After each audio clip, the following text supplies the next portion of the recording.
જય માતાજી મિત્રો આપણે ચૈત્રી નવરાત્રિમાં દેવીનું કવચ જરૂરથી સાંભળવું જોઈએ. તો આજે આપણે સાંભળીશું દેવી કવચ. તો તમે પણ આ કવચનો પાઠ નિત્ય સવાર સાંજ અને બપોર 3 ટાઈમ કરજો અને કોમેન્ટની અંદર જય માતાજી લખવાનું ભૂલશો નહીં. શ્રી દેવી કવચ. માર્કંડે કહે, હે પિતામહ, આ લોક વિશે જે કંઈ ગુપ્ત અને ઉત્તમ હોય, મનુષ્યનું સર્વ પ્રકારે રક્ષા કરનાર હોય અને આપે અત્યાર સુધી કોઈને ન કહ્યું હોય તેવું મને કહો. બ્રહ્માજી કહે, હે વિપ્ર, અત્યંત ગુપ્ત અને પ્રાણી માત્રને ઉપકારક જ તેમજ પવિત્ર એવું દેવી કવચ છે, જે તમે સાંભળો. પ્રથમ દેવી શૈલીપુત્રી, બીજા દેવી બ્રહ્મચારિણી, ત્રીજા દેવી ચંદ્રઘંટા, ચોથા દેવી કુષ્માંડા, પાંચમા દેવી સ્કંદમાતા, છઠ્ઠા દેવી કાત્યાયની, સાતમા દેવી કાલરાત્રિ અને આઠમા દેવી મહાગૌરી તથા નવમા દેવી સિદ્ધિદાત્રી છે. આ દેવીઓ નવદુર્ગા કહેવામાં આવે છે. તેમના આ નામો મહાત્મા બ્રહ્માએ કહ્યા છે. જે માનવી અગ્નિથી બળતો હોય, રણ સંગ્રામમાં શત્રુઓથી ઘેરાયેલો હોય અને કઠિન અને વિકટ સ્થિતિમાં મુકાયેલો હોય, તે આ કવચ પાઠ કરીને નવદુર્ગાને શરણે જાય તો તેનું કશુંય અમંગળ ન થતા બધી જ આપત્તિમાંથી મુક્તિ થાય છે.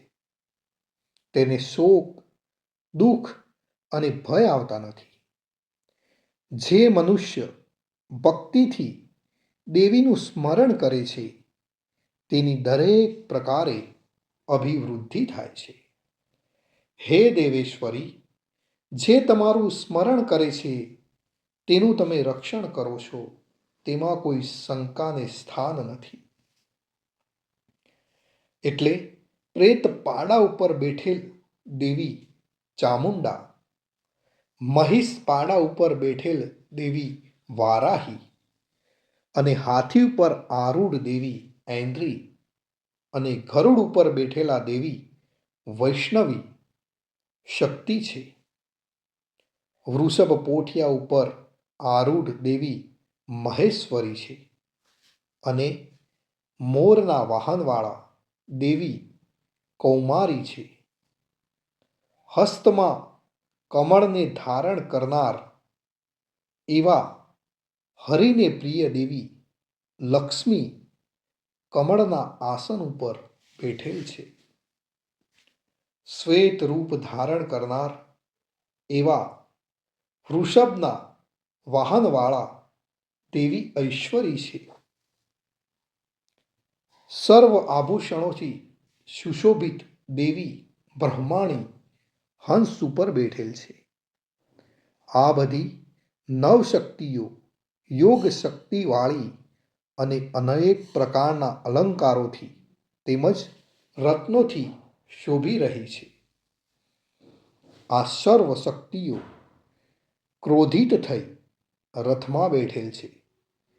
એ શક્તિઓએ શંખ, ચક્ર, ગદા, શક્તિ, હળ, મુસળ, ભાલો, ફરસી, પાસ, બરછી, ત્રિશૂળ, ધનુષ્યબાણ આદિ આયુધો ધારણ કરેલ છે. તેઓ દૈત્યોના વિનાશ માટે અને એમના ભક્તોને અભય કરવા માટે તેમજ દેવોનું કલ્યાણ કરવા માટે આમ કરેલ છે.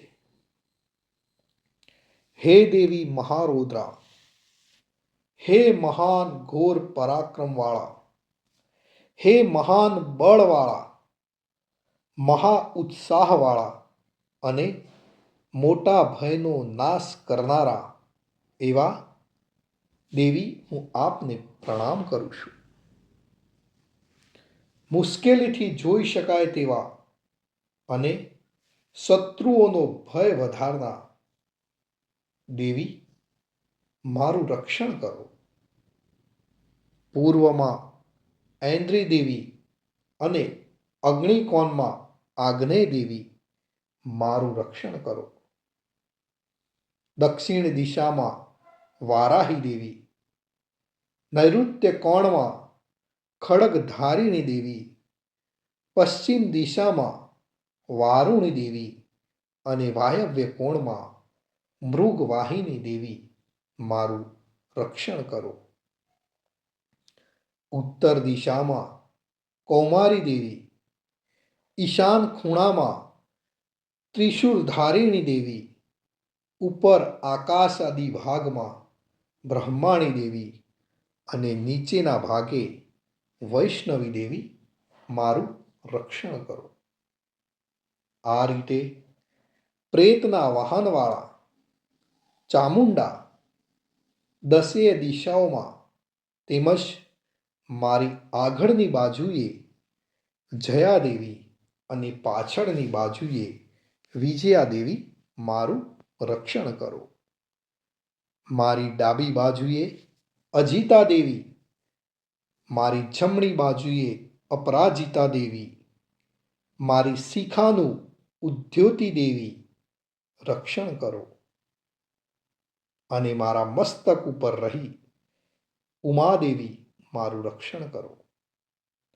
મારા કપાળનું માલાધારક દેવી, મારી ભ્રમરોનું યશસ્વિની દેવી, મારી ભ્રુકુટીનું ત્રિનેત્રા દેવી અને મારી નાસિકાનું યમઘંટા દેવી રક્ષણ કરો. મારા બે નેત્રોનું શંખિની દેવી રક્ષણ કરો. મારા બે કાનનું દ્વારવાસીની દેવી રક્ષણ કરો. મારા બે ગાલોનું કાલિકા દેવી રક્ષણ કરો. અને કાનના મૂળનું સાંકરી દેવી મારું રક્ષણ કરો. મારી નાસિકાના મધ્ય ભાગનું સુગંધા દેવી રક્ષણ કરો. ઉપરના હોઠનું ચર્ચિકા દેવી રક્ષણ કરો. નીચલા હોઠનું અમૃતકલા દેવી રક્ષણ કરો.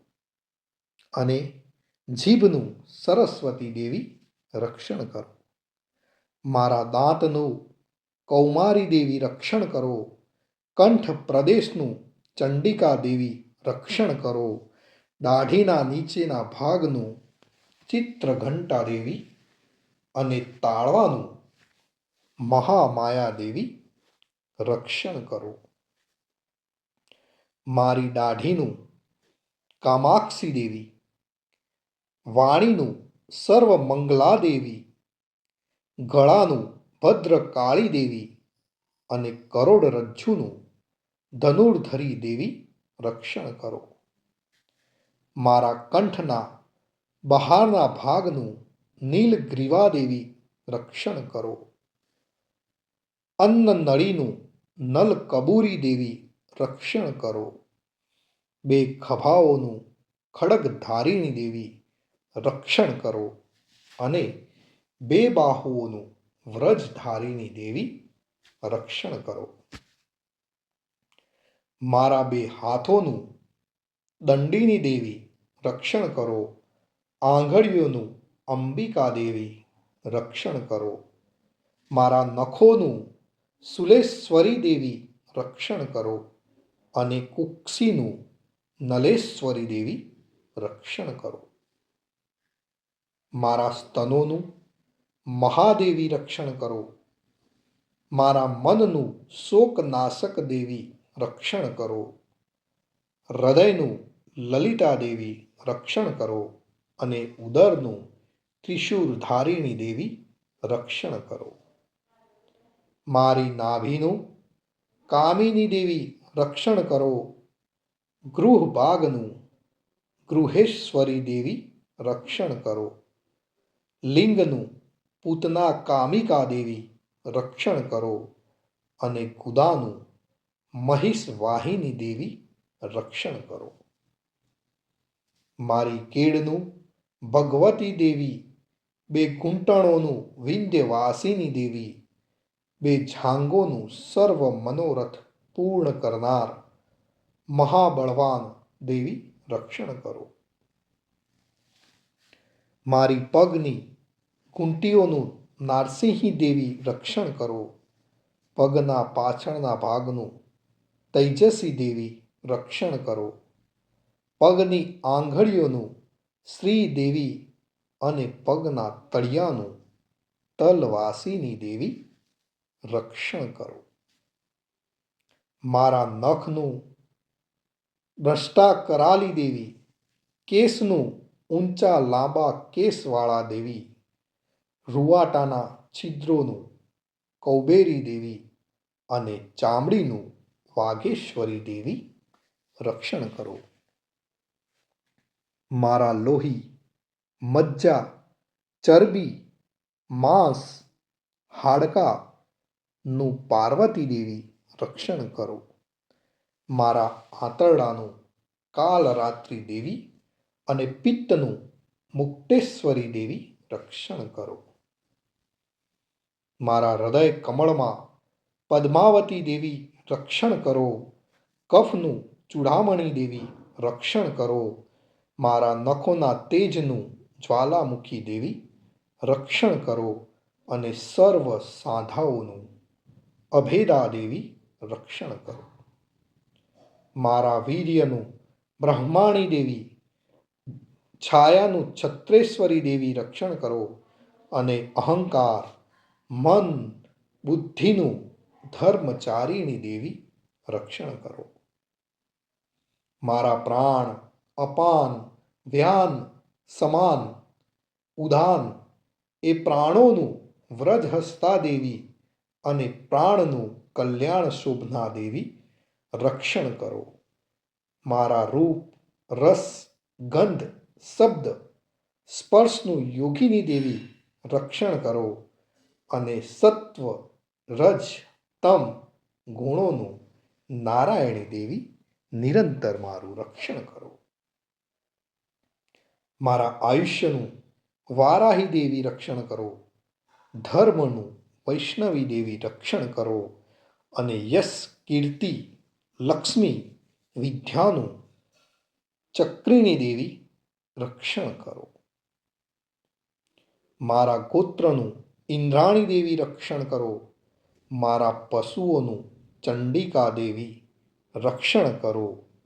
મારા પુત્રોનું મહાલક્ષ્મી દેવી અને મારી પત્નીનું ભૈરવી દેવી રક્ષણ કરો.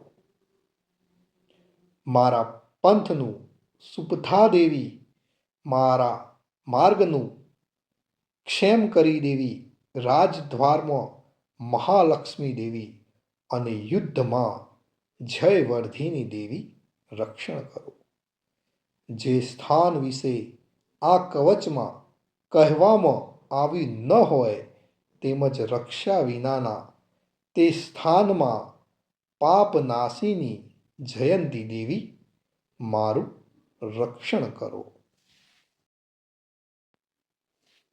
આમ જે મનુષ્ય પોતાનું કલ્યાણ ઈચ્છતો હોય તેને આ કવચનો પાઠ કર્યા વિના એક ડગલું પણ ભરવું નહીં. આ કવચથી રક્ષાયેલ માનવી નિરંતર જ્યાં જ્યાં જાય છે ત્યાં ત્યાં તેને અર્થ લાભ, વિજય અને બધી જ કામનાઓ પરિપૂર્ણ થાય છે. આ પૃથ્વી ઉપર માનવી જે ચિંતન કરે છે તેને તે ચોક્કસ મળે છે તેમજ અતુલ્ય ઐશ્વર્યને પ્રાપ્ત કરે છે. આ કવચથી રક્ષાયેલ માનવી પૃથ્વી પર નિર્ભય થાય છે. તેનો સંગ્રામમાં પરાજય પામતો નથી. તે ત્રણેય લોકમાં પૂજનીય બને છે. આ દેવી કવચ દેવોને પણ દુર્લભ છે. જે મનુષ્ય સવારે, બપોરે અને સાંજ શ્રદ્ધાપૂર્વક થઈ હંમેશા નિત્ય પાઠ કરે છે તે દેવી શક્તિને પામે છે. તેનો ત્રણેય લોકમાં જય જયકાર થાય છે અને તે 100 વર્ષનું આયુષ્ય ભોગવે છે. આ કવચ પાઠ કરનાર મનુષ્યના વિસ્ફોટક, દાદર, ખસ, ખુજલી આદિ ચામડીના દર્દો પણ નાશ પામે છે. વિષ પણ નાશ પામે છે.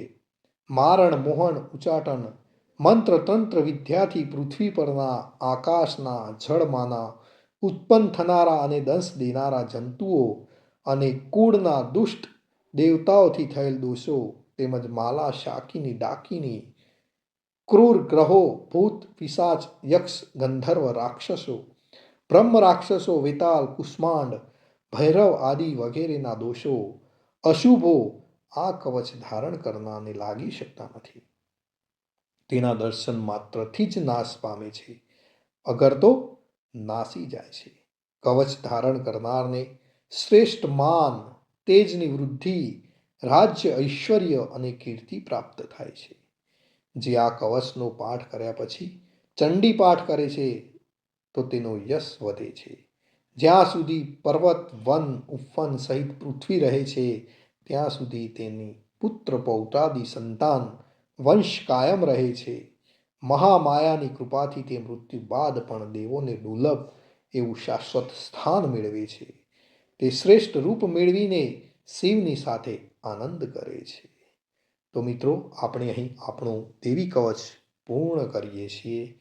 તમે પણ નિત્ય દેવી કવચનો પાઠ કરજો અને કોમેન્ટની અંદર તમારી જે કુળદેવી હોય એનું નામ લખવાનું ભૂલશો નહીં.